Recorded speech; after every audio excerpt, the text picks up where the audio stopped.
안녕하세요. 저는 30대 중반 평범하디 평범한 직장인 여성입니다.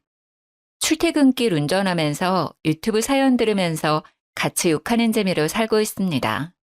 저의 얘기를 보내면 많은 분들이 분노해 주시고 공감해 주지 않을까 싶어서 용기 내서 사연을 씁니다. 매번 사연을 들으면서 청취자의 입장으로 욕하기만 하다가 저의 얘기를 쓰려니 조금 떨리지만 천천히 써내려가 보도록 하겠습니다. 잘 들어주세요. 시작합니다. 저의 20대는 연애하면서 다 보냈다 싶을 정도로 나름 여러 명과의 연애를 하며 얻은 경험으로 남자 보는 눈이 점점 좋아지고 있다고 자부하고 지냈습니다. 친구들의 연애 상담 조언도 많이 해주면서 뿌듯함을 느끼기도 하고요. 몇 명의 남자들을 만나고 나니 진득하게 오래 만날 남자를 만나고 싶었습니다. 30대에 접어들고 나니 가볍고 재미있는 연애가 아닌 내 평생을 오래 함께할 수 있는 사람을 만나기 위해 노력을 많이 했습니다. 동호회도 이곳저곳 나가고 들어오는 소개팅도 마다하지 않고 나갔습니다. 그래도 내 남자다 싶은 사람은 없더라고요. 20대에는 나름 화려하게 보냈는데 30대는 초반부터 외로움이구나 할 무렵 그 남자를 만나게 되었습니다. 직장 선배의 소개로 만난 그는 2살 연상의 IT 계열 회사에 다니고 있었고 첫인상부터 이 사람이다 싶었습니다. 쌍꺼풀 없는 눈매에 시원시원하게 웃는 모습이 매력적이었던 그와는 첫 만남에서부터 호감이었고 다행히 그 역시 저와 같은 생각이었는지 저흰 만난 지 3일 만에 교제를 시작했습니다. 사는 곳도 멀지 않아 매일매일 만났고 한 달 만났을 때부터 결혼 얘기가 오가게 되었습니다. 저도 이 사람과 빨리 결혼하고 싶었지만 한편으로는 두려움이 컸습니다. 그 이유는 저희 집이 이혼 가정이기 때문이죠. 저희 엄마는 제가 20살 때 이혼을 했습니다. 제 어렸을 적 기억에 엄마 아빠는 하루가 멀다 하고 매일 다투셨고 서로 참고 살다가 제가 성인이 될 나이가 되자 이혼을 하셨어요. 그 이후로 저는 엄마와 지내고 있고 아빠와는 가끔 연락하며 지냅니다. 물론 남자친구가 너무 좋고 행복한 가정을 꾸리고 싶은 생각은 있지만 덜컥 겁이 나기도 했습니다. 그래서 이런 속사정을 다 털어놓았더니 그 사람은 저를 따뜻하게 꼭 안아주었어요. 제가 꿈꾸는 가정을 자기가 만들어주겠다며 자기를 믿어달라고 했습니다. 이런 사람이라면 내 남은 인생을 같이 해도 좋지 않을까 싶었죠. 그렇게 만난 지 3개월이 되었을 때 결혼 준비를 시작하기로 했습니다. 친구들은 너무 섣부르게 결혼을 준비하는 것 같다며 천천히 생각해보라고 했지만 이미 저는 행복한 결혼 생활을 할 생각에 아무것도 들리지 않았습니다. 짧은 연애였지만 그래도 이 사람은 내 사람일 거라는 확신을 했거든요. 그렇게 오빠네 어머님, 아버님을 뵙는 첫 식사 자리가 찾아왔습니다. 너무 떨리고 어색하기도 했지만 나름 화기애애한 분위기였어요. 어머님도 아버님도 환영해 주셨어요. 내 주변 친구들은 다 자식들 시집 장가 보내길래 너무 부러웠는데 이제 나도 드디어 아들 장가를 보내는구만. 이쁜 며느리가 생겨서 기분이 좋네요. 만나서 반가워요, 정말. 네, 어머님, 앞으로 잘 부탁드려요. 처음이라 불편하겠지만 우리 천천히 지내줘 봐요. 이제 우리 가족이 될 사이니까. 네, 아버님. 서로 어색한 공기를 풀어가며 대화를 하던 도중 남자친구 어머니가 친정아빠의 결혼식 참여에 대해 물어보시더라고요. 아, 근데 결혼식 때 아버님이 참석하시나? 좀 그런가? 아니, 그래도 있는데 안 오시는 것도 아니지 않나? 돌아가신 것도 아니니까 참석하는 게 크게 문제가 될 것 같지는 않은데. 네, 알겠어요, 어머님. 제가 엄마와 이 부분에 대해서 얘기 한번 해볼게요. 남자친구 어머니의 갑작스러운 발언에 조금 당황하기는 했지만 그 부분도 생각은 안 할 수 없기에 고민에 빠졌습니다. 그날 집에 가는 차 안에서 많은 생각을 했습니다. 저는 아빠의 참석 여부에 대해 전혀 생각을 하지 않았었거든요. 사실 저희 아빠는 엄마와 이혼 후에 다른 분을 만나 재혼을 하셨어요. 남자친구도 아빠가 재혼을 했다는 건 알고 있습니다. 그리고 저희 엄마도 재혼을 하지 않으셨지만 오랫동안 만나는 분이 계세요. 재혼을 하신 아빠에게 와달라고 하기도 난처한 상황이었고, 그리고 또 엄마에게도 미안할 것 같았거든요. 딸의 행복한 결혼식을 온전히 즐기지 못하고 불편하게 하고 싶지 않았어요. 남자친구를 설득해서 신랑 신부 동시 입장하기로 결정을 한 다음 날 남친 어머님께서 전화가 왔습니다. 정말 아빠를 부르지 않고 동시 입장할 거냐며, 엄마는 왜 재혼을 안 하신 거냐며 이해를 못 하시겠다 하시더라고요. 순간 기분이 확 상했지만 결혼식은 저와 남자친구 둘만 생각할 수 없는 행사라 그렇게 생각할 수도 있겠다 싶어서 넘어가기로 했습니다. 빠른 결혼 준비로 바쁜 나날들을 보내고 있던 중에 아빠한테 연락이 왔어요. 아빠한테도 알려드리긴 해야 할 것 같아서 결혼 소식을 전해드렸었거든요. 축의금을 주고 싶다며 꼭 받아달라고 말씀하시길래 계속 거절할 수도 없어서 받기로 했습니다. 아빠와 통화를 끝내고 계좌를 확인해봤는데 3천만 원을 보내주신 게 아니겠어요? 너무 놀라서 아빠한테 다시 전화했더니 너 어릴 때부터 아빠 엄마가 못 볼 꼴 보이고 지금도 널 제대로 챙겨주지도 못한 거에 비하면 3천은 적은 돈이야. 더 주고 싶은데 아빠가 지금은 이것밖에 못 줘서 마음이 쓰이는구나. 이쁜 딸은 꼭 이쁜 가정 꾸렸으면 좋겠어. 아빠가 주는 이 돈은 다시 주지 말고 너 결혼 자금 하렴. 감사하기도 하고 죄송하기도 하고 여러 마음이 교차했습니다. 들리는 얘기로는 아빠가 하는 일이 좋지 않다고 들었거든요. 지난번에 만났을 때는 많이 야위기도 해서 마음이 좋지 않았어요. 무리해서 보내주신 것 같아 신경이 쓰였죠. 하지만 결혼 준비로 너무 정신없이 바빴고 일단 받아두기로 하고 나중에 다시 생각하기로 했습니다. 그렇게 시간이 흘러 결혼식 날이 다가왔고 어머님이 끝까지 아빠의 빈좌석에 대해 얘기를 하셨지만 별탈 없이 결혼식을 무사히 치르고 신혼여행도 잘 다녀왔어요. 남자친구에서 남편이 된 그 사람과 맥주 한잔하며 이런저런 얘기를 나누는데 갑자기 남편이 차를 바꾸겠다고 하는 게 아니겠어요? 아, 맞다 자기야. 이번에 내 차 바꿀까 봐. 딜러 하는 내 친구 알지? 지난번에 걔 만나면서 차도 보고 왔어. 뭐? 갑자기 차를 바꿔? 그 차 아직 멀쩡하잖아. 우리 결혼하느라 돈도 많이 썼는데 좀 더 타다 바꾸자. 아버님이 3천만 원 주신 거 안 썼잖아. 그걸로 바꾸자. 나 차 바꾸고 싶단 말이야. 어차피 당장에 큰돈 들어갈 일도 없으니까 그 돈 써도 되잖아. 우리 아빠가 주신 돈으로 본인 차를 바꾸겠다니 너무 어이가 없고 기분이 나빴습니다. 저는 아빠한테 다시 돌려드릴 생각이었거든요. 오빠, 아무래도 아빠가 준 돈 다시 돌려드리는 게 맞는 것 같아. 안 그래도 얘기하려고 했는데 정신없어서 이제야 얘기하네. 자기야, 그걸 왜 돌려줘? 너 결혼 자금하라고 주신 거잖아. 굳이 왜? 그렇긴 한데 이 돈을 어딘가에 쓰기도 좀 그래. 원래 받았을 때 바로 드리고 싶었는데 정신없어서 잠시 미룬 것뿐이야. 그리고 아빠 요즘 벌이도 좋지 않기도 하고 또 몸도 안 좋아 보여서 마음이 쓰여. 그건 아버님이 알아서 잘 아시겠지. 뭘 그런 것까지 신경을 써. 그런 것까지라니? 그래도 우리 아빠야. 어떻게 신경을 안 써? 그리고 원래 나한테 없었던 돈이니까 없었다고 생각하면 되잖아. 난 꼭 돌려드릴 거니까 그렇게 알아. 아니 멀쩡히 받은 돈을 없다고 생각하자고? 왜? 굳이 또 돌려주는 이유가 뭐냐니까? 그리고 왜 너 마음대로 그런 결정을 해? 남편이 차를 아빠 돈으로 바꾸겠다는 것도 기분이 상했는데 왜 마음대로 결정을 하냐고 하는 말에 기가 찼습니다. 마음대로 결정을 한 건 오빠 아니야? 나한테 상의도 없이 차까지 보고 오는 게 어딨어. 나도 결혼해서 차 바꿨다고 사람들한테 자랑 좀 하자.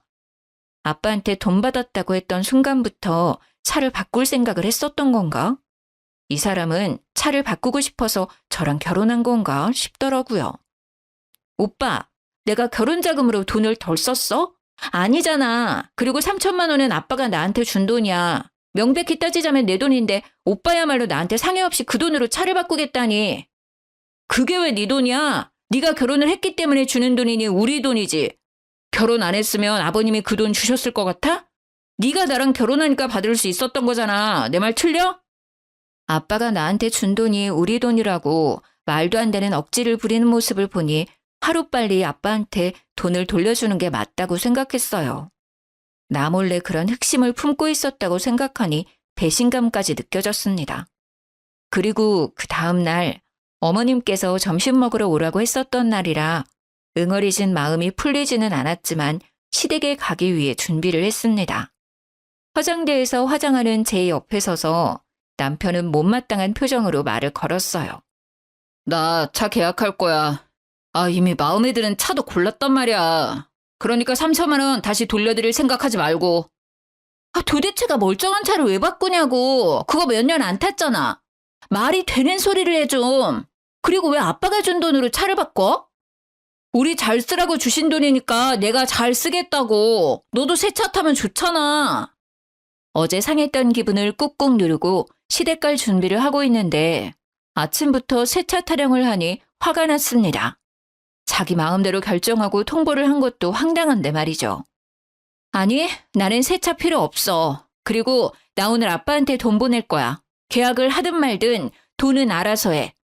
야, 너 미쳤어? 대체 왜 그래? 뭐? 야? 지금 야라고 했어? 내가 보기엔 미친 건 오빠야. 납득이 안 되잖아, 도저히. 그리고 굳이 지금 얘기를 꺼내야 해? 차를 바꾸는 게 그렇게 중요한 일이야?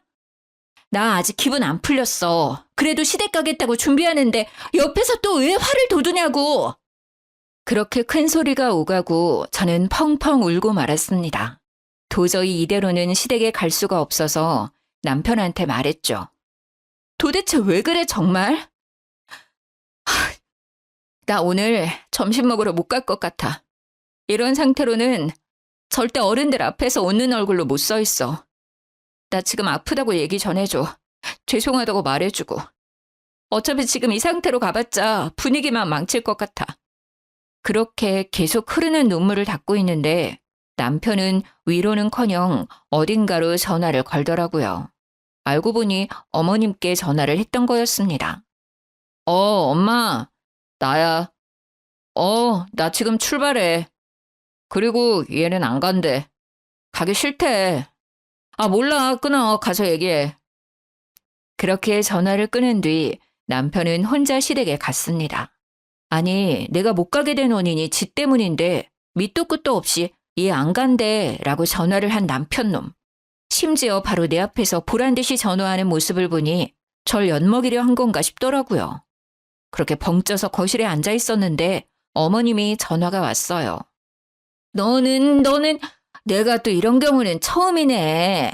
너 어른들이랑 약속에 그렇게 우습니? 시어머니가 만만해? 남편이랑 좀 싸웠다고 시댁을 안 와? 이게 말이 된다고 생각해? 진짜 나 때는 상상도 못할 일이야. 눈이 퉁퉁 붙더라도 와야지.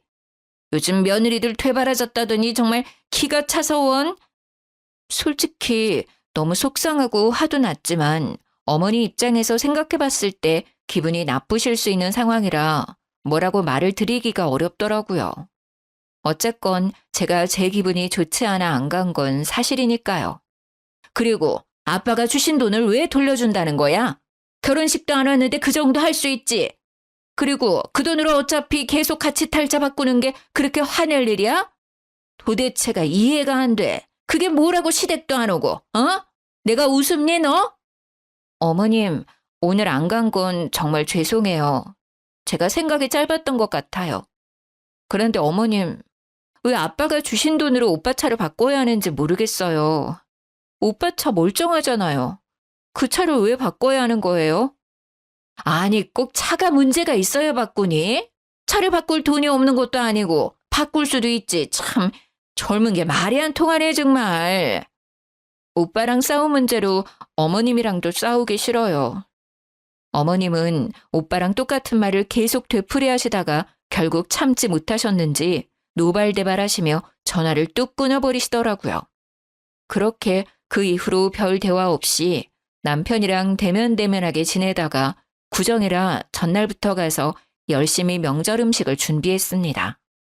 내일 친척들 많이 오니까 부족하지 않게 넉넉하게 부쳐야 해. 아, 그리고 나물도 손질하고 데치고 해야 해. 할 일 많으니까 빠릿빠릿하게 움직여야 할 거야. 남편도 시누이도 아버님도 앉아서 TV 보면서 히히덕거리기만 하고 저만 혼자 바쁘더라고요. 어찌나 꼴보기 싫던지. 붙이고 있는 전을 남편 얼굴에 확 던져버리고 싶었지만 결혼 후 첫 명절이라 최선을 다해 어머님을 도왔습니다. 어머님은 제가 쉴 시간도 주지 않으시고 계속 일을 시켰어요. 정말 몸도 힘들고 정신도 없어서 밥도 제대로 먹히지도 않고 얼른 끝내고 엄마한테 가고 싶은 마음뿐이었죠. 모두 저녁 식사를 마치고 과일과 함께 티타임 중이었는데 어머님이 주방에서 쉬고 있는 저를 부르시더라고요. 잠깐 이리 좀 와봐라.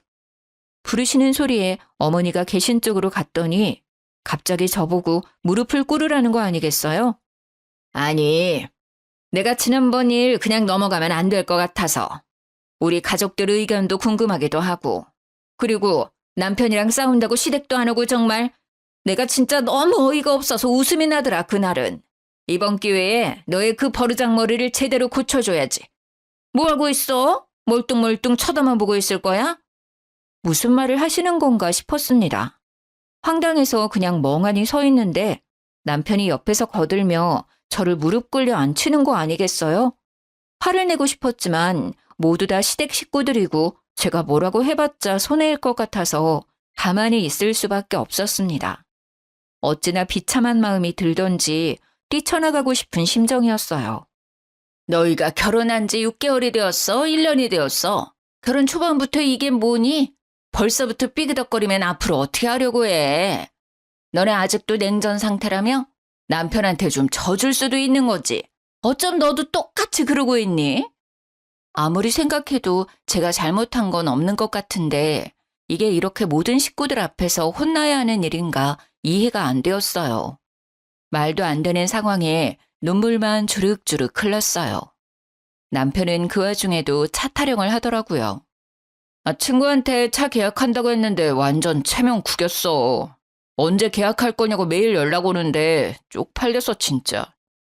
남편은 어머니의 말을 거들고 다른 식구들도 그냥 쳐다만 볼 뿐 제지하는 사람은 없었어요. 시누이야 처음부터 저한테 관심도 없었고 그래도 아버님은 말려주실 줄 알았는데 가만히 계시더라고요. 어제부터 온갖 잡일 다 하며 쉬지도 못했는데 이게 무슨 상황이지? 이게 맞는 건가 싶었습니다. 뭐라고 얘기해도 들을 것 같지도 않고 내가 왜 이런 취급을 당하고 있어야 하나 싶어서 이혼할 생각으로 시댁을 뛰쳐나가 친정엄마한테 달려갔습니다. 눈이 퉁퉁 부어서 혼자 친정에 달려온 저를 본 엄마는 아무 말 없이 저를 꼭 안아줬습니다. 엄마, 미안해. 내가 정말 미안해. 미안하다는 한마디만 하고 엄마 품에 안겨서 어린아이처럼 펑펑 울었습니다. 그래도 엄마랑 있으니 마음이 편해지더라고요. 엄마는 그날 아무것도 묻지 않으셨어요. 내가 겪은 상황이 진짜 있었던 일인가, 이런 건 드라마에서 보던 상황인데 이게 나한테도 일어날 수 있는 일이었구나 싶었어요. 남편이고 시댁이고 모두 얼굴 보고 싶지도 않았고 그냥 다 끝내고 싶었어요.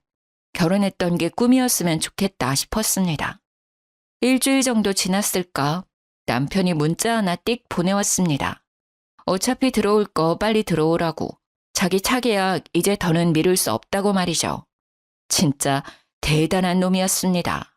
열받아서 전화를 걸었습니다. 차 계약을 왜 나한테 얘기해? 나 아빠한테 돈 보냈어. 그날 돈 보낼 거라고 얘기했잖아. 아, 진짜 너는 왜 이렇게 제멋대로야. 그리고 아버님은 그걸 또 받으셨어? 참나, 네가 다시 돌려줄 줄 알고 보내신 거 아니야? 제멋대로인 건 오빠야. 너 진짜 왜 그러냐? 어? 이해가 안 돼. 차를 못 바꿔서 죽은 귀신이 붙었나? 왜 이렇게 계속 차 타령을 하는지 지겹더라고요.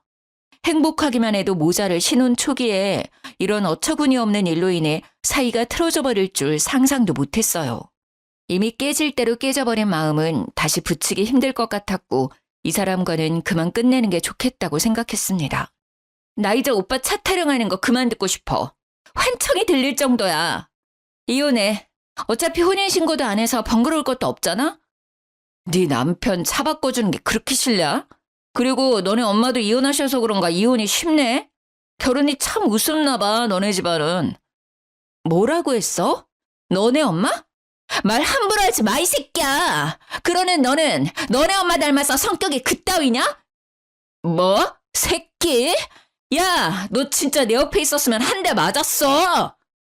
결혼 생활 이어지면 오빠한테 맞기도 했었겠네? 결혼하자마자 본성이 바로 나오네. 짐은 곧 정리할 거니까 그렇게 알고 있어. 전화 끊고 나서도 분이 풀리지 않았지만 그래도 결혼한 지 얼마 안 되어서 혼인신고도 하지 않았을 때 남편의 실체를 알게 되어 다행이라고 생각했습니다. 그날 저녁 엄마랑 밥을 먹고 있는데 엄마 핸드폰으로 전화가 오더라고요. 시어머니였습니다. 저는 엄마한테 받지 말라고 했지만 엄마는 뭐라고 하는지 들어야겠다며 전화를 받았습니다. 결혼한 딸 계속 품고 계실 건가요? 살다 보면 이런저런 일로 다투기도 하는 거지. 애를 잘 타일러서 보내셔도 모자를 파네. 이혼이라뇨. 이혼이 애들 장난도 아니고. 사부인 말대로 살다 보면 이런저런 일로 다툴 수 있죠. 그런데 김서방과 사부인이 제 딸에게 한 말과 행동이 이런저런 일인가요? 저는 그런 일은 막장 드라마에서만 나오는 줄 알았네요. 말 되게 이상하게 하신다. 저희가 못할 짓 했나요? 정말 황당하네요. 저도 제 딸이 이혼하기를 바라지 않았어요. 어느 부모가 자식이 이혼하길 바래요? 결혼해서 행복하게 잘 살아줬으면 하는 게 부모 마음 아닌가요? 아무리 세상이 변했다고 해도 여자가 이혼하면 시선이 곱지 않은 거 사부인이 겪어보셔서 잘 아실 텐데요. 그건 남자도 마찬가지 아닌가요? 남자 여자 따지는 시대는 이미 지나갔지요. 엄마도 이혼하고 딸도 이혼하고 참 대단하십니다.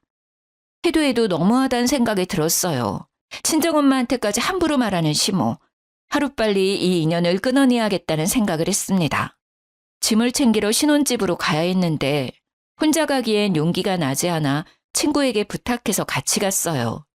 집에 들어가니 다행히 아직 남편은 없었고 친구들과 캐리어에 짐을 하나씩 옮겨 담았습니다. 여기 있는 가전 가구들은 어떻게? 지금 다 옮길 수도 없고 설마 두고 갈 건 아니지? 당연히 챙겨갈 거야.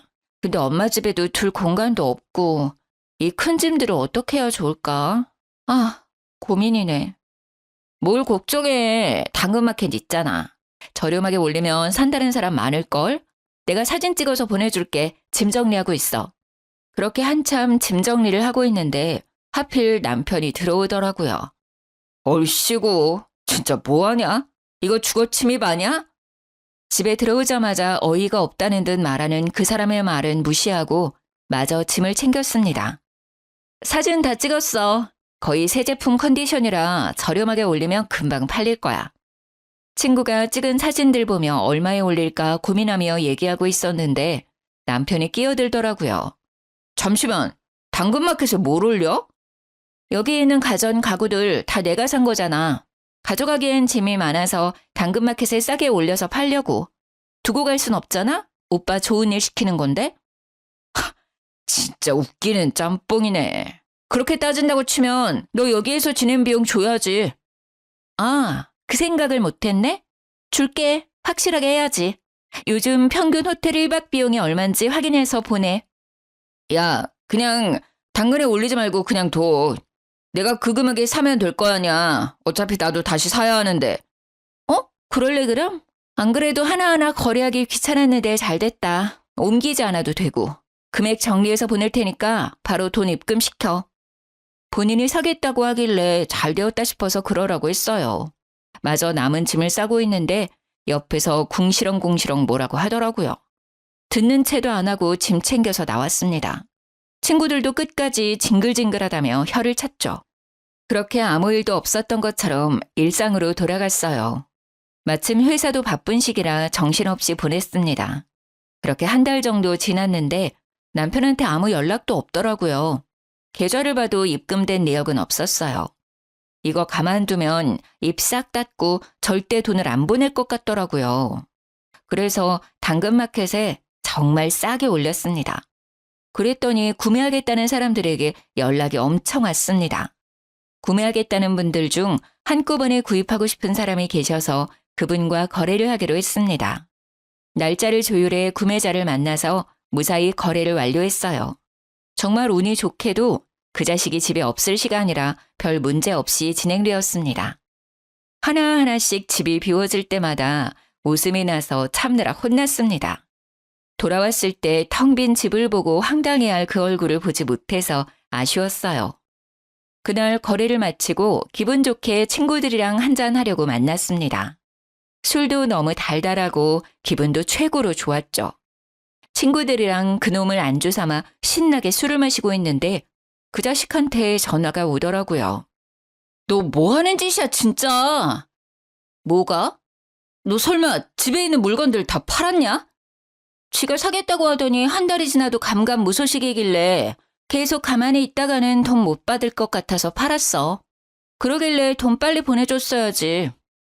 너는 나한테 돈을 받고 싶냐? 어? 그동안 만났던 정도 없어? 진짜 대단하다. 그걸 또 팔았어? 와, 우리 사이? 도대체 무슨 사이죠?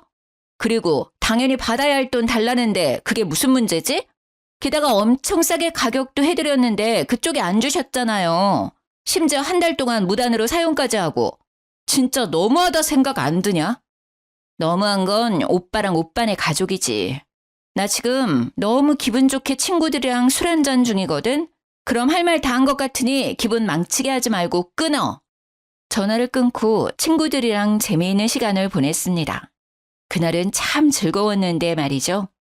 서류도 처리할 것도 없어서 깔끔하고 이제 나는 자유가 되었는데 그 뒤에 휘몰아쳐 오는 여러 감정들이 견디기 힘들었습니다. 엄마한테도 너무 죄송스럽고 내 자신도 원망스러웠습니다. 남자 보는 눈이 생겼다고 자부했던 지난 날들이 너무 부끄러웠습니다. 엄마한테 티 안 낸다고 노력했다고 생각했는데 저의 그 우울한 감정들을 눈치채셨는지 매일매일 저를 위로해 주셨습니다. 엄마가 아저씨한테도 말했는지 아저씨도 저희 집에 자주 오셔서 예쁜 꽃다발을 선물해 주시거나 맛있는 식당에 가서 음식을 포장해 오실 때도 있었고 인기 있는 뮤지컬 공연에도 데려가 주셨습니다. 정말 감사하게도 저를 웃게 해주시려고 노력하셨어요. 엄마와 아저씨 덕분에 힘든 감정도 이겨낼 수 있었습니다. 그 자식도 나처럼 힘들었으면 좋겠는데 나만 힘든 것 같아서 억울했습니다. 엄마와 아저씨랑 셋이 맥주 한잔하며 이런저런 얘기 도중 아저씨 아드님도 만나고 있는 여자친구가 있는데 슬슬 결혼 얘기가 오가고 있어 곧 상견례를 앞두고 있다고 하셨습니다. 나도 이혼해서 아들 혼자 키우는데 우리 아들도 처가에 무시당할까 봐 걱정되네. 혼자 키웠지만 남부럽지 않게 잘 키웠는데. 아저씨, 그런 사람들 흔하지 않아요. 제가 정말 재수가 없었던 거예요. 걱정 마세요. 안 그런 사람들도 많아요. 분명 좋으신 분들일 거예요. 그렇지. 괜한 걱정은 하지 말아야지. 그리고 그런 생각을 가지고 있는 집안이라면 난 절대 결혼 안 시킨다. 한참 신나게 수다 떨다가 아저씨는 화장실에 가셨고 엄마랑 해외여행이나 갈까 하고 계획을 짜보려고 하는데 하필 그때 아저씨 핸드폰에 전화가 왔는지 벨소리가 울렸죠. 액정을 확인해 보니 아드님이더라고요. 아들이 여자친구랑 찍은 사진을 화면에 설정해 놓으셨는지 커플 사진이 뜨길래 슬쩍 쳐다봤는데 순간 너무 놀라 입을 다물 수가 없었습니다. 아저씨 아들이 만나는 여자는 제 전 남편의 동생, 바로 전 시누이였습니다. 생각해보니 예전에 시누이가 자기 남자친구 얘기할 때 시모가 너희 둘은 하필 이혼한 가족만 골라 만나냐고 한마디 하셨던 게 기억이 슥 하고 스쳐 지나갔습니다. 그래도 아가씨한테 별말 안 한 이유는 현재 아저씨가 유통업 운영을 하시는데 사업이 꽤 잘 되시거든요. 그리고 그 업을 아드님이 물려받는 걸로 알고 있고요. 그래서 전시모가 엄청 좋아하셨어요. 자기 딸 사모님 되는 거냐며 입이 귀에 걸리셨던 게 기억났습니다. 저는 순간 기회다 싶었어요. 그날은 아저씨한테는 일단 말씀드리지 않고 넘어갔어요. 집에 와서 엄마한테 얘기를 했더니 엄마도 몰랐었다고 하시더라고요. 아저씨한테 어떻게 얘기를 드릴까 하던 찰나에 아주 좋은 생각이 떠올랐습니다.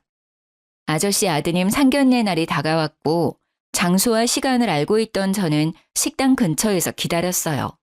식사 시간이 끝났는지 아저씨와 아드님 그리고 전 시댁 식구들이 식당 밖으로 나왔습니다. 저는 곧장 아저씨한테 달려갔죠. 아저씨! 아이고, 우리 영주. 우연히 만나니 더 반갑네. 친구들 만나러 가는 중이니? 아저씨는 저를 반갑게 맞이하셨고 전 시댁 식구들은 마치 귀신이라도 본 사람들처럼 입을 떡 벌리고 저를 쳐다봤습니다. 아니, 너? 시어머니는 얼굴이 하얗게 질리셨고 남편도 무슨 일인가 싶었는지 저의 손목을 붙잡고 다른 곳으로 끌고 가려고 했어요. 저를 억지로 끌어내려는 남편을 아저씨가 제지해 주셨죠. 뭐 하는 거예요? 내 딸 같은 아이한테. 아저씨의 발언에 전 시누이는 금방이라도 울 것 같은 표정이었고 전 시모는 놀란 토끼눈이 되었어요. 모두 있는 자리에서 저는 아저씨께 말씀드렸습니다. 아저씨, 여기 계신 분들이 제 전 시댁 식구들이에요. 뭐? 아저씨는 제 말을 듣고 순식간에 화난 얼굴로 전 시모를 째려봤습니다. 사돈어른, 뭔가 오해가 있으신 것 같은데 저희 조용한 곳으로 가서 얘기를 좀 더 나눌까요? 저는 더 이상 할 말은 없는 것 같고 오늘 나누었던 결혼 얘기는 다시 생각해 보도록 하죠. 아니, 그냥 없던 걸로 하는 게 나을 것 같네요. 아들, 일단 너 집에 먼저 가 있어라. 아저씨는 저를 데리고 그 자리를 박차고 나왔습니다. 그렇게 아무것도 못하고 저를 쳐다보는 시댁 식구들을 뒤로하고 아저씨와 함께 가는데 속이 너무 시원했습니다. 그 다음날 아저씨랑 엄마랑 근교 드라이브 가기로 해서 준비 중이었는데 전 남편과 그 식구들이 친정집으로 들이닥쳤습니다. 야! 이년아! 문 열어! 쿵쿵 문을 두드리는 소리에 문을 열었더니 전 시모가 저를 보자마자 머리카락을 잡아채고 막 흔들었어요. 아! 이게 무슨 짓이에요? 이거 안 나요? 당신 미쳤어? 나쁜 년! 내 아들 인생 망친 것까지 모자라서 내 딸 인생도 망치려고 해? 내 딸한테 왜 이래요? 이거 놔요. 경찰 부르기 전에 어서요. 저도 가만히 있을 수 없어서 똑같이 머리채를 잡아드렸죠. 전 시모의 비명소리에 뒤에 있던 두 자식놈들도 합세해 순식간에 현관은 난리가 났었어요. 그 순간 엄마와 저를 데리러 온 아저씨가 사자후를 질렀습니다. 도대체가 뭐 하는 거예요? 아저씨는 엉망진창이 된 엄마와 저를 살피고 나서 무서운 얼굴로 시어머니와 시누이를 쳐다봤습니다. 정말로 대단한 사람들이네. 아버님, 오해예요. 시누이는 울면서 아저씨께 매달렸어요. 아저씨는 단호하게 선을 그어 얘기했습니다. 대체 어떤 게 오해라는 거지? 그리고 누가 아버님이야? 헤어지라고 얘기했는데 아직 전달 못 받았나? 저 못 헤어져요. 사돈어른, 제가 다 설명할게요. 이거 어떻게 된 일이냐면요. 어디서부터 얘기를 해야 하나? 쩔쩔매며 아저씨께 해명하려고 하는 둘을 보니 우스웠습니다. 저한테는 한 번도 보여주지 않았던 모습이었죠. 들을 얘기 없다고 몇 번을 얘기해요. 그만 돌아가 주세요. 2번 다시 얼굴 보고 싶지 않네요. 여기에도 우리 집에도 찾아오지 마세요. 한 번 더 찾아와서 행패를 부리면 그땐 정말 가만히 있지 않을 거예요. 아저씨의 말에 전 시모는 아무 말도 못하고 가만히 서 있더라고요. 그 와중에 전 신우는 아저씨 손을 잡으며 죄송하다고 울며 불며 사정하는데 아저씨는 단호하게 얘기했습니다. 이제 네 얼굴 보고 싶지가 않으니 어머니 모시고 가. 이렇게 해봤자 내 마음은 변함없다. 남의 집에 찾아와 행패 부리지 말고 다신 오지 마. 결국 셋은 더 말도 못하고 돌아갔어요.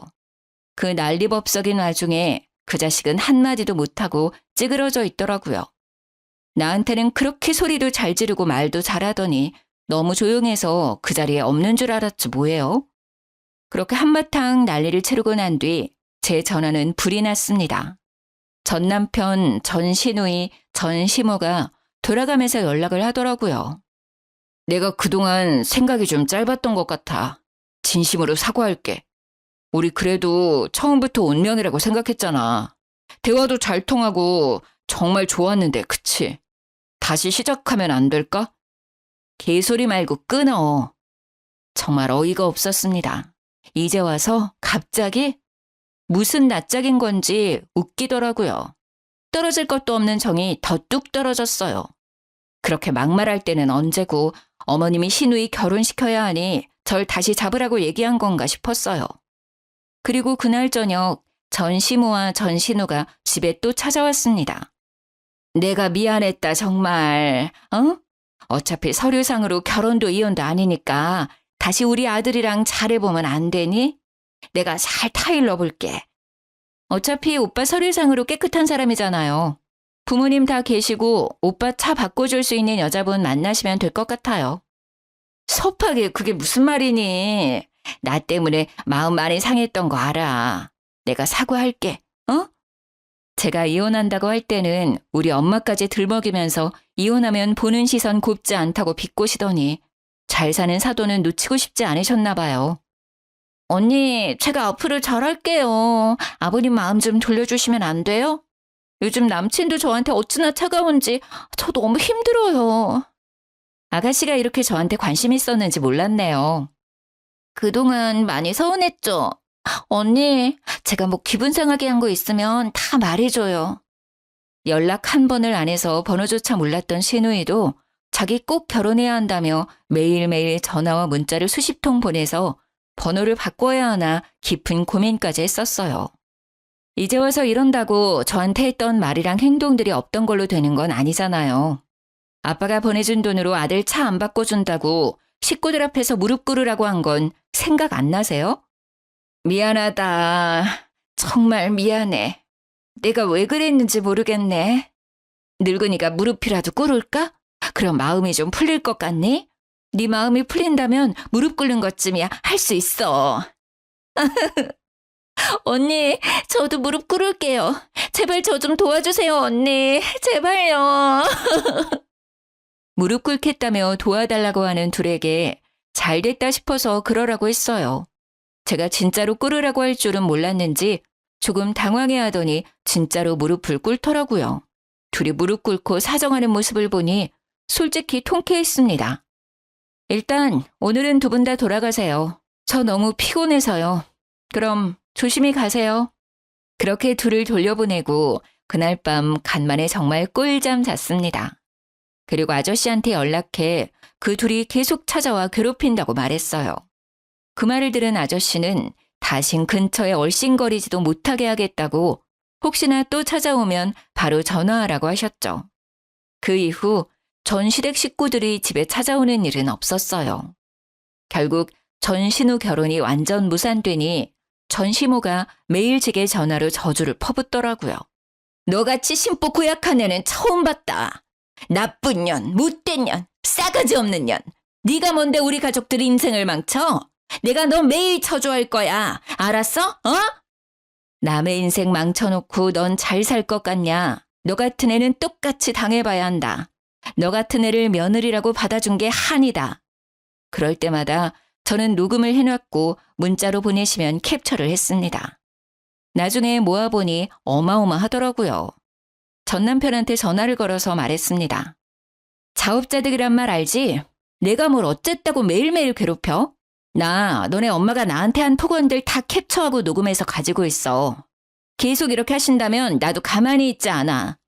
오빠가 다른 여자들 만나거나 시누이가 새로운 남자 만날 때마다 어머니가 나한테 한 집 보내서 어머니 실체 밝힐 거야.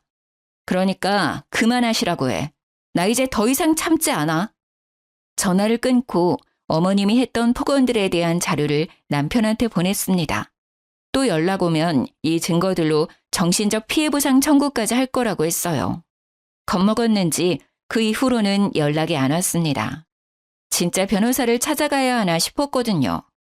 그렇게 완전히 시댁 식구들이랑 끝내고 1년 정도 지났을 때 전 남편이 연애를 시작했다는 얘기를 건너 듣게 되었어요.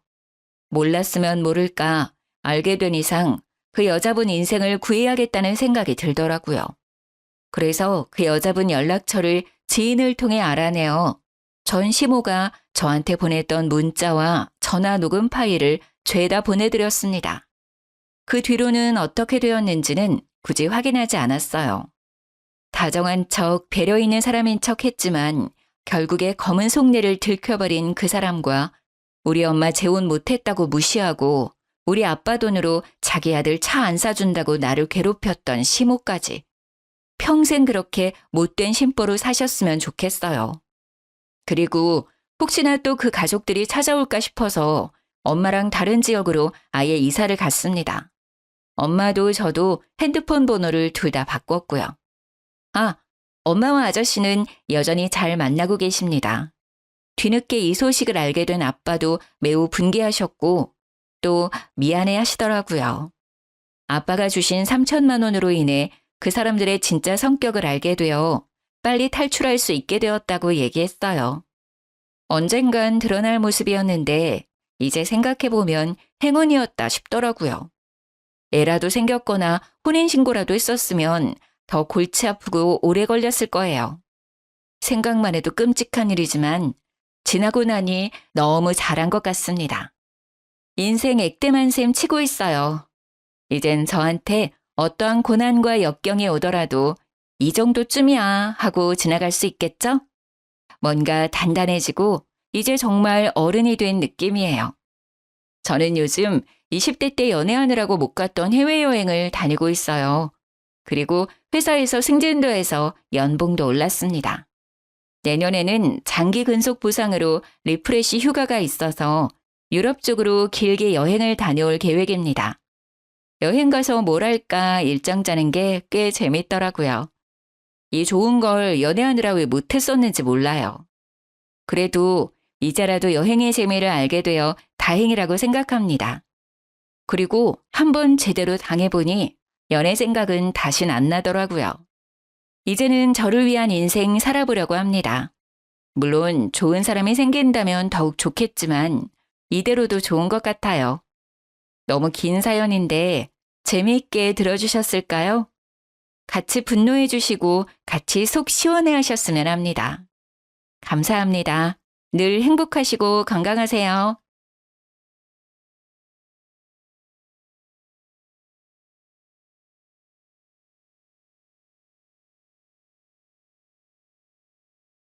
안녕하세요. 항상 재미있게 듣기만 하다가 처음으로 사연을 보내는 40대 여성입니다. 저는 매일 아침 집 근처 숲길을 산책해요. 산책하면서 계절의 변화를 느끼고 다양한 꽃과 나무를 보게 되는데 가만히 보니까 꽃마다 아름다움을 뽐내는 시기가 다 다르더라고요. 이렇게 꽃마다 꽃을 피우는 시기가 다른 것처럼 우리 인생에서 꽃 피우는 시기도 다 다른 것 같습니다. 누군가는 젊은 시절이 가장 행복했고 또 다른 누군가는 60살, 70살이 돼서야 인생의 황금기를 맞이하는 것 같아요. 혹시 여러분의 인생의 꽃은 이미 피었나요? 아니면 아직인가요? 저는 지금이 제 인생의 꽃이 피는 시기인 것 같습니다. 요새는 하루하루가 그 어느 때보다 소중하고 행복하거든요. 그러나 저는 원래 행복하지 않았습니다. 오늘은 제 행복의 꽃을 피우기 전까지 겪었던 일들을 여러분께 이야기해 볼까 해요.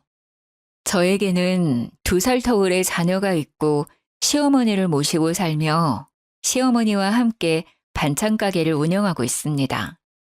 사실 시어머니는 처음에 저를 아주 싫어했어요. 유난히도 무더웠던 10년 전의 여름날, 저는 결혼 후 처음으로 시댁에 인사드리러 갔습니다. 그곳엔 시어머니와 저보다 3살 많은 손위 신우가 있었는데요.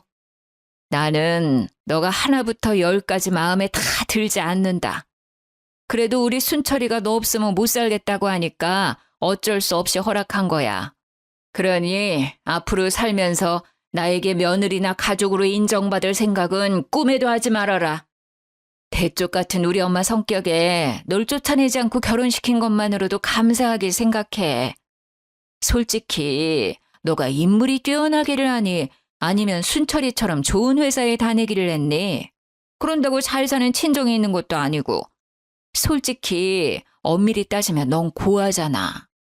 그러니까 앞으로 이 집에서 너는 있는 듯 없는 듯 조용히 살아. 알겠어? 에이, 다들 왜 이러실까? 우리 현이는 엄마랑 잘해본다고 합가까지 생각하고 이 집에 들어와서 산다잖아. 솔직히 그게 어디 쉬운 일이야? 그 마음만이라도 예쁘게 좀 받아줘요. 너는 지금 결혼했다고 네 아내 편드는 거냐? 나는 그런 팔불출아들 절대 못 본다. 그리고 제가 순수한 의도로 나랑 같이 산다고 하는 거겠니? 친정 부모 없고 마땅히 오갈 데도 없으니 그냥 이 집에서 산다는 거겠지. 아니냐? 무슨 말을 그렇게 심하게 해. 솔직히 나는 분가해서 살자고 했어요. 그런데 현이가 같이 살면서 엄마랑 진짜 가족이 되고 싶다고 해서 이런 거라고요.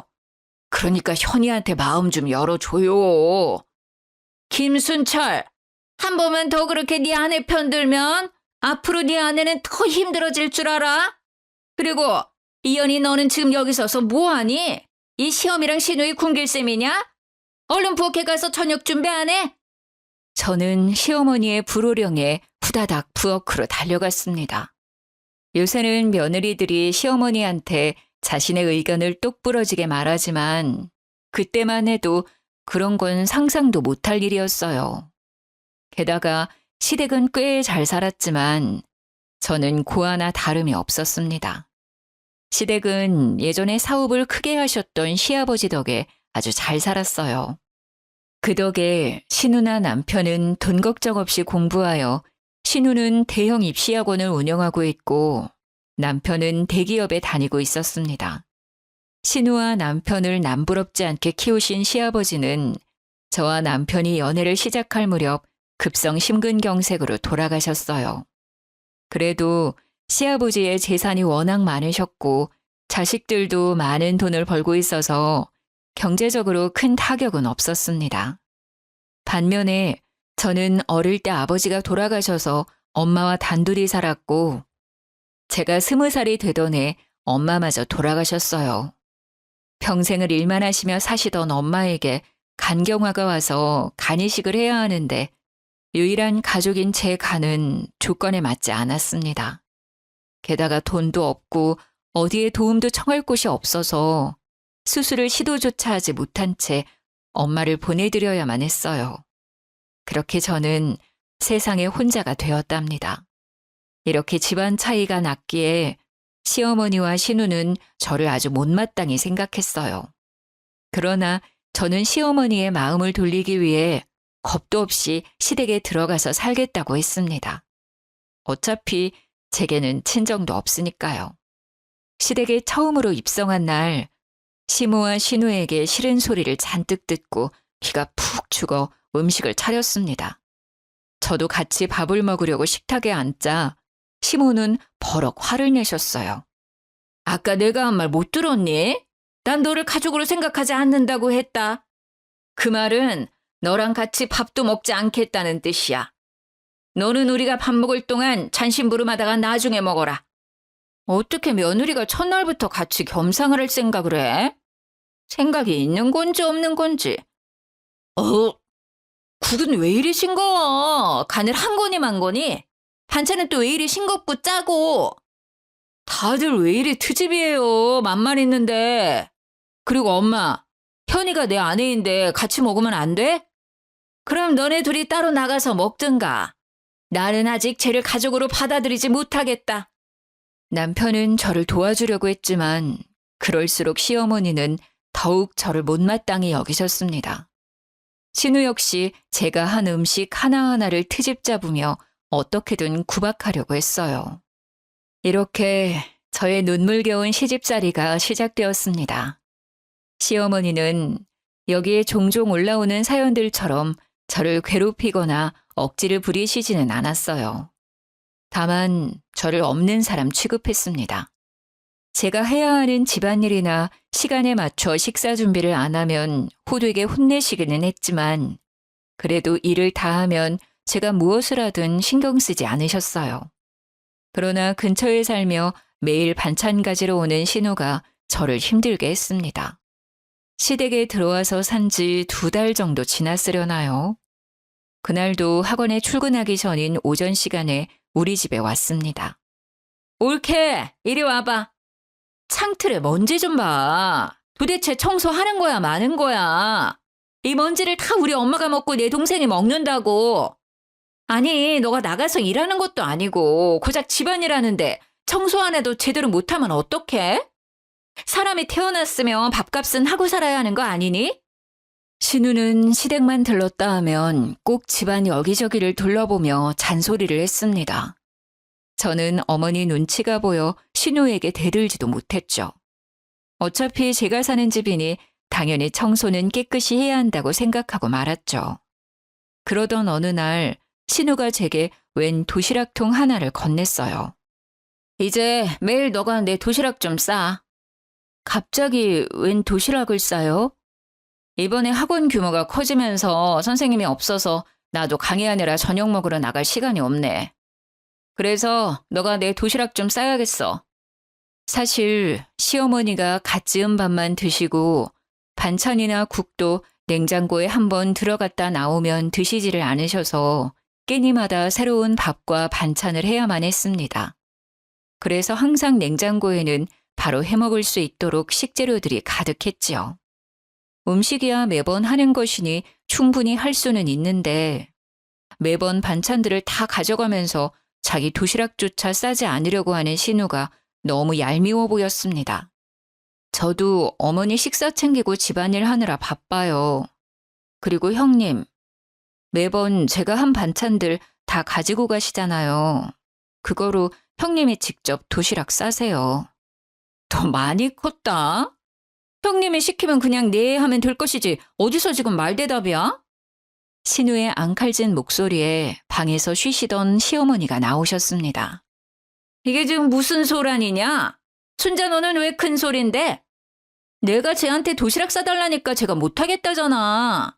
엄마, 쟤 요새 너무 편한가 봐. 신우의 무서운 줄도 모르고 말이야. 너는 그냥 도시락 싸달라고 하면 알겠다고 할 것이지 뭘 그리 소란을 만들어. 오늘부터 무조건 너가 순자 도시락 싸도록 해라. 이 일로 더 말 나왔다가는 집에서 쫓겨날 줄 알아? 시어머니는 역시 신우 편이었고 이 집에서 쫓겨나면 오갈 데가 없던 저는 그날부터 신우의 저녁 도시락을 챙겨야 했습니다. 그리고 다음 날 집 청소를 하고 있는데 이번에는 신우가 웬 보따리 하나를 제게 던졌어요. 요새 강의 끝나고 집에 오면 밤 11시야. 너무 시간이 늦기도 하고 피곤해서 말인데 네가 내 속옷 좀 빨아. 내 속옷 다 실크라서 세탁기에 돌리면 안 되고 무조건 손빨래해야 해. 속옷 손빨래요? 아니 형님, 인간적으로 본인 손빨래는 본인이 직접 하셔야 하는 거 아닌가요? 저한테 속옷 보이기 부끄럽지 않으세요? 저는 되게 부끄러울 것 같은데. 같은 여자끼리 뭐가 불편해. 그리고 이 집의 집안일은 당연히 며느리인 네가 해야 하는 거 아니야? 신우는 본인이 입던 속옷까지 손빨래하라고 명령하는데 죽어도 그 일은 못하겠더라고요. 솔직히 도시락이야 매일 하는 음식을 통만 바꿔서 담는 것이니 충분히 하겠지만 속옷 손빨래는 아니잖아요. 그래서 저는 못하겠다고 했고 당연히 신우는 이번에도 불같이 화를 냈고 그 소리에 어제처럼 시어머니가 오셨습니다. 왜 또 소란이야? 무슨 일인데? 내가 쟤한테 내 속옷 빨래하라니까 싫다네. 이 집에 며느리로 왔으면 당연히 내 속옷 빨래도 해야 하는 거 아니야? 저는 이번에도 당연히 시어머니의 불호령이 떨어질 줄 알았습니다. 그런데 시어머니의 말은 의외였어요. 순자야, 아무리 그래도 네가 나이가 어린 나이도 아닌데 네 속옷은 당연히 네가 빨아야지. 내가 너를 그렇게 책임감 없는 사람으로 가르치더냐? 그 보따리 다 챙겨서 다시 니네 집에 가져가. 그래도 쟤는 우리 집에서 일하는 사람이잖아. 내 속옷 하나 못 봐라? 그래, 제가 내 집에서 일하는 사람인 건 맞지만 네 집에서 일하는 사람은 아니잖아. 그러니까 잔말 말고 순자는 얼른 가고 너는 이제 곧 점심시간이니 부엌에 가서 밥이나 해라. 시어머니의 말에 신우는 나가고 저는 부엌에서 밥을 하는데 왠지 모르게 서러웠습니다. 두 사람은 여전히 저를 가족으로 생각하지 않고 집에서 일하는 사람 정도로만 생각하고 계셨어요. 원래부터 저를 싫어하는 것은 알고 있었지만 직접 들으니 더 서러웠습니다. 그러나 친정도 없고 변변한 친구도 없던 저는 그 누구에게도 저의 속사정을 말하지 못했어요. 제 남편에게도요. 사실 남편은 그 당시 회사에 일이 너무 많아서 별 보고 출근했다가 별 보고 퇴근하고 있었습니다.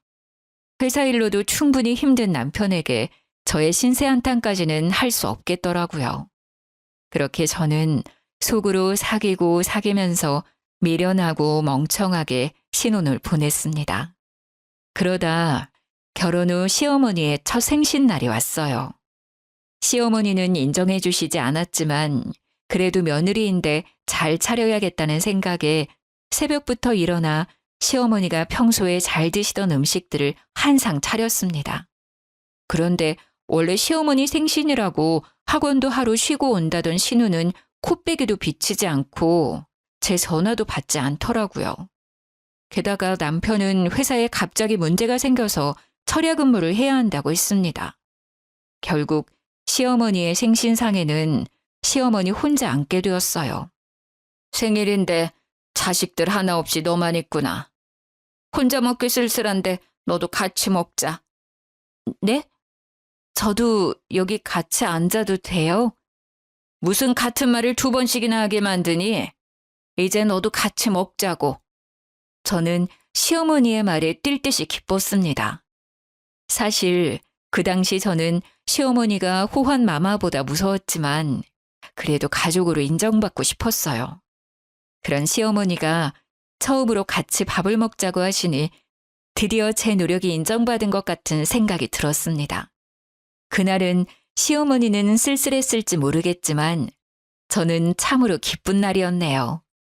그 뒤로는 시어머니가 조금씩 말을 걸어주시기 시작했고 저는 마음이 편해져서인지 임신을 하게 되었어요. 임신하니 시어머니가 집안일을 많이 시키진 않았습니다. 하지만 식사 준비는 계속해야만 했는데요. 입덧을 시작하면서 입맛이 이상하게 변하고 밥 냄새조차도 맡지 못하겠더라고요. 제대로 먹지를 못하니 기운이 없었고 그러던 어느 날은 남편 출근한 뒤로 아예 일어나지를 못했습니다. 세상에, 아직도 누워있으면 어떡해? 밥 준비 안 해? 지금 입덧이 너무 심해서 어지러워서 도무지 못 일어나겠어요. 오늘 하루만 대충 짜장면 같은 거 시켜 드시면 안 될까요? 짜장면 같은 소리 안 해. 나는 말이다. 순자랑 순철이 임신했을 때 그렇게 입덧을 했어도 시어른들 식사 한 번도 빼놓은 적이 없었어. 그깟 임신 한 번 했다고 유세 떠는 거야? 어른을 모시고 사는 거면 네 아픈 것쯤은 참고 숨길 줄도 알아야지. 애가 어쩜 저렇게 생각이 없어, 생각이. 얼른 일어나서 밥 안 해? 언제까지 누워만 있을 거야? 결국 저는 시어머니의 불호령에 입덧으로 헛구역질을 하면서 반찬과 국을 끓여 점심상을 차려야만 했습니다. 그런데 입덧을 하니 제대로 간을 맞추지 못했고 결국 시어머니한테 또 한 소리를 들었어요. 국은 왜 이래 짜? 반찬들은 또 왜 이래 싱겁고 밥은 이게 뭐니? 죄송해요. 입덧해서 그런지 간을 못 맞추겠어요. 네가 지금 이 집에 들어온 지가 벌써 2년째인데 입덧 좀 한다고 간을 이렇게 못 맞춰? 이제는 간을 보지 않고도 음식을 만들 수 있도록 해라. 제가 무슨 장금이도 아니고 간을 보지 않고 어떻게 음식을 만들어낸답니까? 그러나 시어머니는 저의 이런 속도 모르고 음식이 간에 맞지 않으면 크게 혼을 내셨어요. 그래도 다른 집안일은 시어머니가 다 해주셨는데 신우는 그게 정말 싫었나 봅니다. 하루는 제가 설거지를 하는 대신 시모는 거실을 청소하고 있었는데 그때 신우가 온 거예요. 엄마가 청소하는 거야? 야, 너 지금 임신했다고 감히 시어머니한테 집안일을 시켜? 미쳤어? 순자야, 그냥 둬라. 내가 운동할 겸 해서 청소하는 거야. 현이도 지금 설거지하느라 바쁘잖니. 집에 일하는 사람이 있는데 엄마가 왜 집안일을 해? 제가 설거지 다 하고 청소하면 되지. 신우는 크게 화를 내며 내 머리채라도 잡을 기세였지만 시모가 막아주셔서 다행히 큰 화는 면했습니다. 그 뒤로도 저만 보면 신우짓을 하려 했지만 그럴 때마다 어머님이 화내는 형님을 뜯어 말렸어요. 이렇게 마음을 많이 열어주신 시어머니 덕에 저의 결혼 생활은 점점 편해졌습니다. 그 뒤로 저는 둘째를 낳고 그 아이가 4살 정도 되었을 때였어요. 여전히 신우는 학원 원장으로 잘 나갔고 남편은 일이 더 바빠져 집에 아예 못 들어오는 날도 꽤 있었습니다. 엄마, 이거 호텔 뷔페 식사권인데 이번에 엄마 친구들이랑 가서 식사하셔. 현이 너도 같이 가서 먹든가. 단 한 번도 시댁에 베푼 적 없던 신우가 호텔 뷔페 식사권을 시어머니와 제게 건넸습니다. 돈은 많이 벌지만 가족들에게는 한 푼도 쓰지 않는 사람이 무슨 일로 이렇게 좋은 것을 주나 싶어 조금 이상했어요. 현이가 나 따라와봤자 좋겠니? 그냥 혼자 친구들이랑 가마. 현이 너는 집에서 쉬어라. 그래도 같이 가. 친구들한테 며느리도 보여주고 좋지 뭐. 그리고 엄마 혼자 갔다가 길이라도 헤매면 어째? 신우는 걱정하는 표정을 지으며 자꾸 저더러 같이 가라고 하길래 어쩔 수 없이 그러겠다고 말했죠. 다음 날 저는 시모를 모시고 가려고 했으나 시모 역시 그냥 혼자 다녀오는 것이 마음 편하다며 나가셨죠. 그렇게 1시간 정도 지났으려나요? 누군가 집 비밀번호를 누르더라고요. 벌써 시어머니가 오셨나 했는데 나가보니 신우였습니다. 뭐야? 너 엄마랑 밥 먹으러 안 갔어? 네가 왜 집에 있어? 아, 그게 어머니가 혼자 가시는 것이 더 편하시다고 해서요. 신우는 대답도 듣지 않고 후다닥 어머니 방으로 들어가 버렸습니다. 뭔가 이상해서 몰래 지켜보니 신우는 장롱 서랍을 뒤지고 있었고 서랍 깊숙한 곳에 숨겨졌던 시어머니의 통장과 도장을 꺼내서 자신의 가방에 넣더라고요. 어머, 형님, 그거 어머니 통장 아니에요? 그걸 왜 가져가요? 내가 가져가든 말든 네가 무슨 상관이야. 내가 이 집 딸인데 당연히 엄마 돈 좀 가져갈 수 있는 거지. 그래도 이거 어머니 돈인데 어머니한테 허락은 받고 가져가셔야죠. 아무리 가족의 통장이라도 막 가져가면 그것도 도둑질이에요. 뭐? 도둑질? 너 말 다 했어? 내가 좀 이따가 엄마한테 직접 말할 거야. 그럼 아직 어머니께 말씀도 안 드렸다는 거네요? 혹시 몰래 통장 가져가시려고 저랑 어머니한테 호텔 뷔페 식사권을 주셨어요? 어쩐지 형님이 갑자기 그 비싼 호텔 뷔페권을 주셔서 조금 이상하다 했는데 정말 여전하시네요. 저는 일부러 말을 걸면서 신우가 집 밖으로 나가지 못하게 붙잡았고 얼마 지나지 않아 시어머니가 집에 오셨습니다. 엄마, 아니 왜 벌써 들어와? 밥 먹으러 안 갔어? 친정에서 돈 한 푼 쓰지 않던 네가 갑자기 뷔페 식사권을 주길래 뭔가 이상해서 가려다가 말았다. 날 밖으로 빼돌리고 감히 니네 아빠 사망보험금 훔치려고 머리를 써? 인연이가 오늘 좀 맞아야겠다. 엄마, 내가 이 돈으로 다른 짓 하는 것도 아니고 학원 확장시키려고 그러는 거잖아. 학원 커져서 떼돈 벌면 내가 우리 엄마 모른 척 하겠어? 다 엄마도 잘 되고 나도 잘 되려고 하는 거야. 아무리 그래도 이 돈은 절대 안 돼. 니네 아빠 목숨값이다. 절대 못 쓴다. 엄마는 도대체 이 돈으로 뭘 하려고 그래? 죽을 때 돈 싸들고 가려고? 참나, 딸 사업 확장하는 게 왜 함부로 쓰는 거야? 자식들 잘 되는 건데 그럼 엄마도 결국엔 좋은 거 아니야? 시모는 참지 못하고 신우 머리채를 잡아 뜯었습니다. 알고 보니 얼마 전부터 학원을 확장시킬 계획으로 신우가 돈을 빌려달라고 했었대요. 그러나 시모는 괜히 사람이 더 욕심부리다가 망할 수 있으니 지금 있는 학원이나 잘 관리하라며 돈을 주시지 않았어요. 사실 신우 학원 근처에 크고 작은 학원들이 생기면서 학생들이 점점 줄고 있었거든요. 하지만 신우는 자신의 욕심을 버리지 못해서 돌아가신 시부의 사망보험금을 몰래 훔치려 했던 거였죠. 다행히 미리 눈치챈 어머님이 식사하러 가시는 척하며 신우를 완벽히 속여서 그 돈은 무사히 지킬 수 있었어요. 결국 신우는 시어머니에게 욕을 바가지로 먹은 뒤 집으로 돌아갔습니다. 한바탕 소동이 벌어진 뒤 저는 내심 시어머니가 저를 칭찬해 주실 것으로 기대했어요. 신우가 돈을 들고 나가지 못하도록 붙잡아서 돈을 지킬 수 있던 거잖아요. 하지만 시모는 여전히 냉랭했습니다. 오늘따라 참 말이 많구나. 조금 있으면 저녁 시간이니까 얼른 가서 밥이나 차려. 제가 몇 억 되는 돈을 지켜줬는데 시어머니는 고맙다는 말은커녕 얼른 가서 밥이나 차리라고 명령하셨어요. 원래부터 시모는 듣기 좋은 말을 하는 편은 아니지만 이상하게 그날은 참 서운했습니다.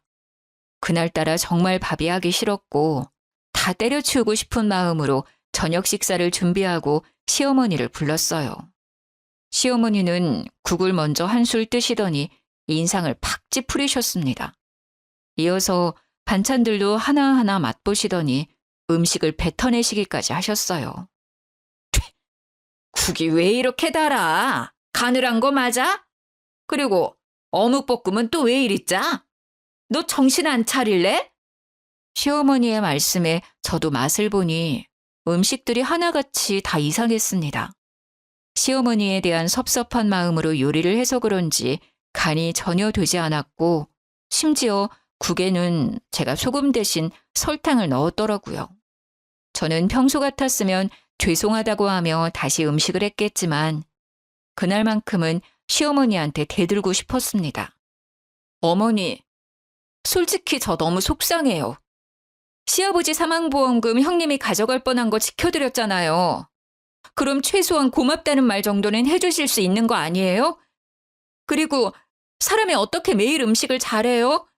제가 뭐 음식점을 하는 것도 아니고 집에서 요리하다 보면 실수를 할 수도 있죠. 실수 한 번 했다고 저를 그렇게 쥐잡듯이 혼내세요? 결혼하고 8년 만에 처음으로 저는 시모에게 큰 소리를 냈고 시모는 크게 당황했습니다. 저 지난 8년간 아무 말도 못하고 하라는 대로만 했어요. 어머니 식사도 입덧하는 중에도 출산하고 나서도 항상 차려드렸는데 오늘만큼은 너무 억울하고 속상해서 참을 수가 없네요. 전 정말 여기 와서 밥통이 된 기분이에요. 이제 제가 사람인지 밥통인지 모르겠다고요. 결혼했으면 여자가 집에서 밥을 해야지. 그렇게 하기 싫으면 나가. 나도 너 같은 며느리 필요 없다. 시모의 말에 저는 아이들도 두고 나와버렸습니다. 그런데 마땅히 갈 곳이 없더라고요. 친정이 있었다면 친정집에 가서 하소연이라도 하겠지만 부모님은 두 분 다 돌아가셨고 연락하고 있는 지인들도 없었거든요. 그냥 아무 생각 없이 길거리를 헤매다가 정신 차려보니 남편 회사 앞이었고 그곳에서 남편이 퇴근하기만을 기다렸어요. 야근을 끝낸 남편은 밤 11시가 되어서야 모습을 드러냈습니다. 이 시간에 왜 여기 있어? 표정은 또 왜 그래? 울었어? 여보, 나 너무 속상해. 나 그동안 정말 참고만 살았는데 오늘은 정말 못 참겠어. 남편의 얼굴을 보니 서러움이 복받쳐오고 눈물이 막 쏟아졌습니다. 저는 남편에게 오늘 있었던 일이며 그동안 시어머니께 느꼈던 서운한 감정까지 다 이야기했어요. 나는 당신이 그동안 아무 말 없이 있길래 괜찮은 줄로만 알았어. 이렇게까지 힘들었으면 말하지 그랬어. 매일 새벽에 나가서 밤늦게 들어오는 당신한테 내가 어떻게 말해. 얼굴 볼 시간도 없는데. 남편은 오는 저의 손을 잡고 집으로 향했습니다. 집에 가니 시어머니가 거실에서 팔짱을 끼고 앉아 계셨어요. 못난 것들. 나는 네가 이 집이라도 나가는 줄 알았는데 간 곳이 고작 남편 회사냐? 밖에서 일하는 사람 신경 쓰이게 그게 뭐 하는 짓이냐? 엄마도 그만하세요. 자그마치 8년이에요. 이제 현이를 가족으로 며느리로 받아들일 때도 됐잖아요. 지금이 여미 앞에서 네 아내 편드는 거야? 자식 새끼들 키워봤자 다 소용없어. 하나는 지일하게 바빠서 엄마 돈이나 떼어먹을 생각이나 하고 다른 하나는 아내 힘든 것만 알고 지엠이 힘든 것은 하나도 모르고. 솔직히 엄마가 그동안 현이를 괴롭혔잖아요. 평일에도 주말에도 쉴 새 없이 부엌일 시키고 말 한마디라도 좀 좋게 해주면 안 돼? 오늘도 그래. 누나가 아버지 사망보험금 가지고 가려는 거 현이가 막았다면서요. 그러면 말이라도 고맙다고 이야기해 줄 수 있는 거 아니야? 그런데 바로 밥이나 하라 그러고 음식 간이 안 됐다고 구박이나 하고. 그러니 이 사람이 얼마나 속상하고 화가 났겠어. 그래. 네 말대로 현이 제가 오늘 너네 아버지 사망보험금은 잘 지켜냈다. 그래도 자신이 할 일은 제대로 해야 하는 거 아니니? 자기 할 일을 제대로 못했으면 혼나야지. 네가 오늘 제가 차린 저녁상을 못 봐서 그러나 본데 아주 가관이었다. 국에는 설탕이 들어가고 밑반찬은 짜고 맵고 난리였다고. 네 할머니였으면 당장 이 집에서 쫓아냈어, 이 녀석아. 시어머니는 끝내 제게 고맙다, 그동안 고생했다는 말 따위는 하지 않으셨습니다. 오히려 제게 제대로 상을 차리지 못했다고 구박하셨어요. 그 자리에 더 있자니 너무 화가 나고 속상해서 그냥 방에 들어가 버렸습니다. 이미 잠을 자는 아이들을 보며 한참을 울다가 저도 모르게 스르르 잠이 들었던 것 같아요. 그리고 새벽, 꿈에 돌아가신 엄마가 나왔습니다. 엄마는 제 손을 꼭 붙잡았는데 엄마의 입은 웃고 있지만 눈에는 눈물이 가득 맺혀 있었고 저는 엄마의 손을 붙잡고 펑펑 울다가 잠이 깼어요. 다시 잠을 자려고 했지만 잠이 들지 않아 거실로 나갔는데 시어머니의 방에서 끙끙 앓는 듯한 소리가 들렸습니다. 문을 살짝 열어보니 시어머니가 어딘가 많이 아파 보이셨고 깜짝 놀란 저는 황급히 남편을 깨워 응급실로 향했어요. 의사 선생님은 입원을 해서 정밀검진을 하자고 하셨고 검진 결과 돌아가신 친정엄마처럼 간경화라는 진단을 받았습니다. 이미 많이 진행된 상태라 간이식 수술까지 해야만 하는 상황이었죠. 일단 급한 대로 저와 남편이 먼저 공여자 검사를 받았고 신우한테도 연락을 했는데 전화를 받지 않아 급한 대로 문자라도 남겼습니다. 하지만 신우는 그 뒤로도 아무 연락이 없었어요. 며칠 후 저와 남편의 공여자 검사 결과가 나왔는데 남편은 조건에 부합되지 않았고 제가 공여자로 적합했습니다. 그리고 그날 연락이 되지 않던 신우가 찾아왔어요. 올케 간이 적합하다고? 그럼 올케가 우리 엄마한테 간이식하면 되겠네. 아무리 그래도 내가 어떻게 며느리의 간을 받니? 이 사실 알면 세상 사람들이 나 못된 시험이라고 욕해. 제가 일가 친척이 있는 것도 아니고 뭐 어때? 어차피 고아잖아. 지금 일하는 것도 아니고 아기도 다 낳았는데 못할 게 뭐야? 누나도 결혼하고 아기도 낳고 그 아이가 혼자 학교도 다니니까 손 갈 일 많이 없겠네. 그럼 누나가 간이식 해줄 수 있는 거 아니야? 그리고 이런 일은 당연히 자식들이 해야지. 왜 현이한테 그래? 누나는 일단 이런 이야기 하기 전에 가서 공여자 검사나 먼저 받아. 나는 바쁘잖아. 학원 운영도 해야 하고 우리 형진이 뒷바라지 해야 해서 안 돼. 그리고 간이식 해줄 수 있는 할 일 없는 제가 있는데 왜 바쁜 내가 굳이 시간을 쪼개서 그런 검사를 받니? 형님은 아들이 형진이 하나 있지만 저는 정우, 정민이 두 아이가 있어요. 게다가 정민이는 아직 4살밖에 안 됐고 둘 다 학교도 안 다녀요. 자꾸 저한테 할 일 없다고 하시는데 4살, 6살 두 아이 보는 것만으로도 하루가 정신 없다고요. 그래서 우리 엄마한테 간 주기 싫다고? 머리가 있으면 생각을 해봐. 네가 나만큼 돈을 벌 수 있어? 그러면 나도 깔끔하게 인정하고 공여자 검사 받고 맞으면 내가 수술할게. 근데 아니잖아. 너보다 내가 훨씬 더 생산적이고 효율적인 일을 하고 있다고. 그럼 덜 효율적인 일을 하는 네가 당연히 간을 내줘야 하는 거 아니야? 아, 구박하고 날 미워하던 시어머니한테 네 간 내주려니까 하기 싫은 거구나. 사실 저희 엄마도 간경화가 오셨고 간이식을 받지 못해 돌아가셨어요. 그런 엄마 생각이 나서 저 시어머니한테 충분히 간이식 할 수는 있어요. 그런데 제가 이 집 며느리라는 이유만으로 당연히 제가 해야 한다는 식의 생각은 하지 말아주세요. 자식이라고 해서 당연히 간이식을 하지는 않잖아요, 형님처럼. 너 지금 말에 뼈가 있다? 내가 뭐 하기 싫어서 안 하니? 하루라도 학원 문 닫으면 손해가 얼만 줄 알아? 네가 그거 다 보상해 줄 거야? 그만해라, 시끄럽다. 아픈 사람 앞에서 뭐 하는 짓이야? 그리고 순자 너, 나 솔직히 이번에 너한테 실망했다. 간이식을 하고 안 하고를 떠나서 일단 엄마가 아파서 응급실에 실려왔다고 하면 얼굴은 당연히 비춰야 하는 거 아니니? 요새 시험 기간이라 엄청 바쁘다고. 잠도 제대로 못 자는데 어떻게 와? 그래도 엄마 안 돌아가시고 별일 없이 계시잖아. 쟤한테 간이식도 받고 그럼 됐지 뭐. 이게 그렇게 혼날 일이야? 엄마 입에서 실망이라는 단어를 들을 일이냐고. 뭐라고? 이 인연이... 내가 지금 기가 막혀서 말이 다 안 나오는구나. 꼴 보기 싫으니까 너 당장 나가. 엄마, 지금 나를 쫓아내는 거야? 엄마 말대로 나 나갈게. 잘 됐네. 안 그래도 시험 기간이라 바쁜데 가서 일이나 하면 되겠어. 신우는 그렇게 나가버렸고 그 뒤로 연락이 되지 않았습니다.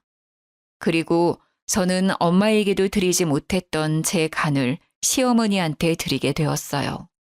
간이식 수술을 앞두고 돌아가신 엄마 생각에 마음이 아팠지만 그래도 좋은 마음으로 수술대에 올랐습니다. 다행히 수술은 무사히 잘 끝났고 저와 시어머니의 회복도 생각보다 빨랐어요. 퇴원하고 집에 온 날 시어머니는 저를 큰 방으로 부르셨어요. 제 손을 꼭 붙잡으며 말하셨죠. 현이야, 그동안 내가 너한테 모질게 굴었지? 정말 미안했다. 내가 사실은 말주변도 없고 남편이 저 세상에 간 뒤로는 우울증이 아주 심하게 왔어. 그나마 내가 의지할 곳은 우리 아들뿐이었는데 그런 아들이 너에게 푹 빠져서 헤어나오질 못하니 질투가 나기도 하고 너가 밉더구나. 그래서 너에게 더 곁을 주지 않았어. 그래도 도망가지 않고 내 옆에서 말없이 있어줘서 정말 고맙다. 내 자식들도 못한 이식을 다 해주고 말이야. 이제 너를 친딸처럼 생각하며 못살게 굴었던 것들 평생 갚으며 살아야겠구나. 시모의 진심 어린 말을 들으니 지난날 쌓였던 서러운 감정들이 눈 녹듯 사라졌습니다. 그 뒤로는 서로에게 마음을 활짝 열고 잘 지냈어요.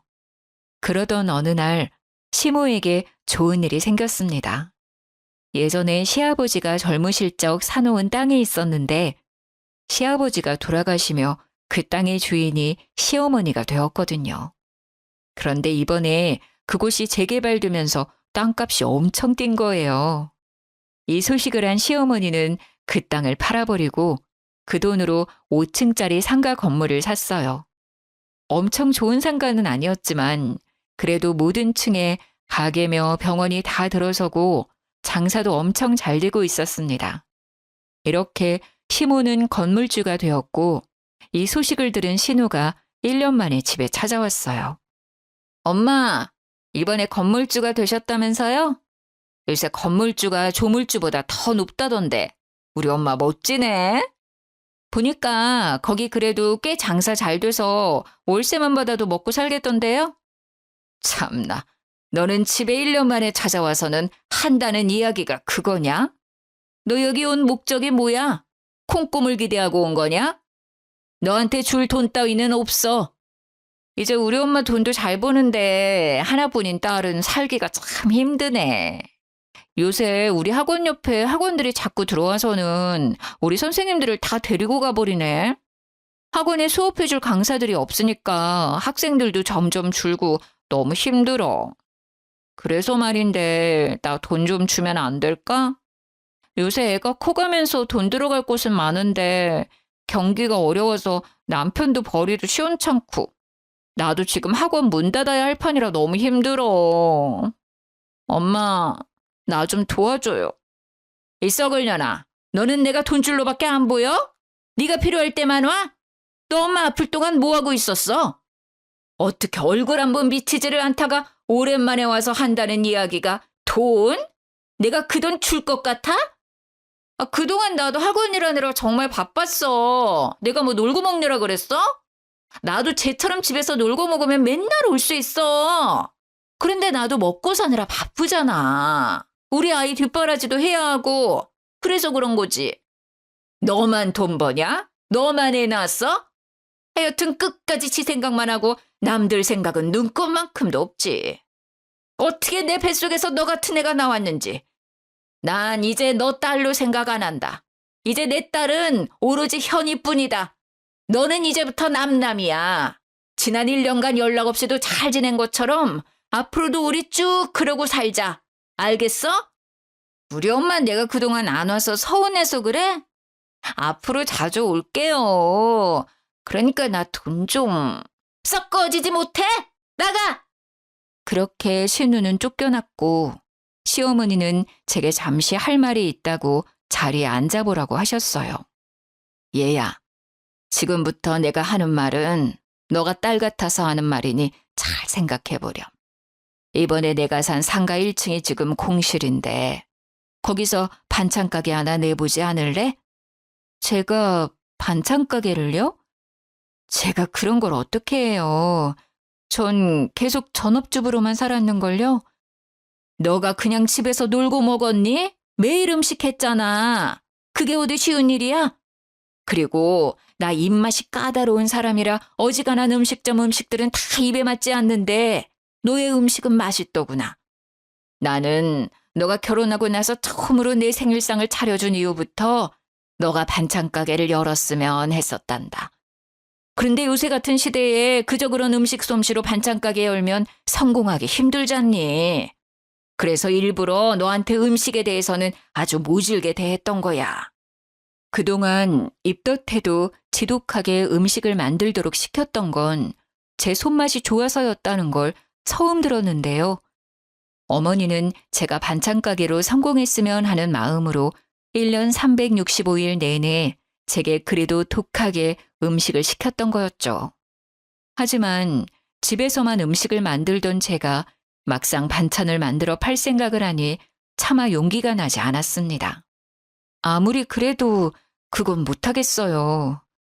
저는 그렇게 장사할 만한 실력은 아닌 것 같아요. 아니야. 너 정도 실력이면 충분히 가게 내볼 만해. 너가 내 상가에서 반찬 가게를 낸다고만 하면 임대료 월세 같은 것 1원 한 푼도 받지 않을 테니까 한번 시작이나 해보렴. 지금이야 아이들이 아직 어리지만 언젠가 아이들도 커서 분가를 할 테고 그럼 너도 네 삶을 살아야 하지 않겠어? 결국 저는 시어머니의 말대로 반찬 가게를 차렸습니다. 솔직히 가게를 오픈하면서도 제 반찬이 팔리면 뭐 얼마나 팔리겠나 하는 생각이 들었지만 시어머니의 입맛은 정확했는지 생각보다 장사가 정말 잘 되었어요. 그러던 어느 날 시어머니는 몸이 안 좋아서 집에서 쉬고 계셨고 저 혼자 반찬 가게에 있는데 신우가 대낮부터 술에 취해 깽판을 부리러 왔습니다. 야, 여기 반찬 가게가 그렇게 잘 된다면서? 우리 엄마 돈으로 반찬 가게 하니까 좋냐? 부모도 없는 니년이 뭐라도 된 것 같아? 이 여우 같은 년. 순철이도 꼬시더니 우리 엄마도 꼬셔서 나도 못 받은 상가를 받아? 묻지마! 대낮부터 무슨 술을 이렇게 많이 드셨어요? 당장 나가세요. 지금 영업 중인 거 안 보여요? 신우는 아침부터 공들여 만든 반찬을 다 뒤집어 엎었습니다. 힘껏 막아섰지만 술에 취해 제정신이 아닌 사람을 말리기에는 역부족이었어요. 지나가던 사람들까지 난리치는 신우를 뜯어 말렸지만 그러면 그럴수록 더 거세게 반항했습니다. 결국 경찰을 불러 진압하게 했고 다신 얼굴 볼 일이 없었지요. 그러다 최근에 우연히 소식을 듣게 되었는데 신우가 운영하던 학원이 폐원했다고 합니다. 제 반찬 가게에서 난리를 치던 날 우연히 학원 수강생들과 그 엄마들이 보았고 원장인 신우의 폭력적인 태도에 크게 실망하며 대규모로 학원을 관뒀대요. 학생들도 없고 강사들도 없으니 당연히 학원은 문을 닫을 수밖에 없었겠죠. 신우에게 이혼을 요구하고 있다고 합니다. 사실 평소에도 사이가 좋지 않았어요. 워낙 신우가 천상천하 유아 독존으로 자기 잘난 맛에 살아서 항상 성격을 맞춰주며 살았거든요. 그런데 학원까지 망하니 사이가 더 나빠져 이혼을 요구하고 있지만 신우가 절대 합의 이혼해주지 않겠다고 버티고 있다네요. 반면에 저는 제 입으로 말하기는 조금 부끄럽지만 시어머니한테 간이식을 해준 효부가 운영하는 반찬 가게라고 소문이 퍼져서 동네 어르신들의 칭찬이 자자했고 이 때문인지 우리 가게는 아주 잘 되고 있습니다. 남편과 시어머니는 제게 돈도 잘 벌고 시어머니의 목숨도 살려준 사람이라며 엄청 잘해주고 있어요. 요새는 정말 제 인생에서 이렇게 좋은 날이 있었나 싶을 정도로 너무 행복합니다. 힘들고 외롭고 모든 것을 다 포기하고 싶을 때도 있었지만 그래도 살다 보니 사라지고 버티다 보니 제 인생의 꽃 같은 시기가 오기도 하네요. 마지막으로 혹시라도 힘든 길을 걷고 계시는 분이 있다면 제 이야기를 듣고 힘을 내셔서 꼭 여러분들의 꽃을 피워내셨으면 좋겠습니다. 지금까지 저의 이야기 들어주셔서 감사해요. 행복한 하루 보내세요.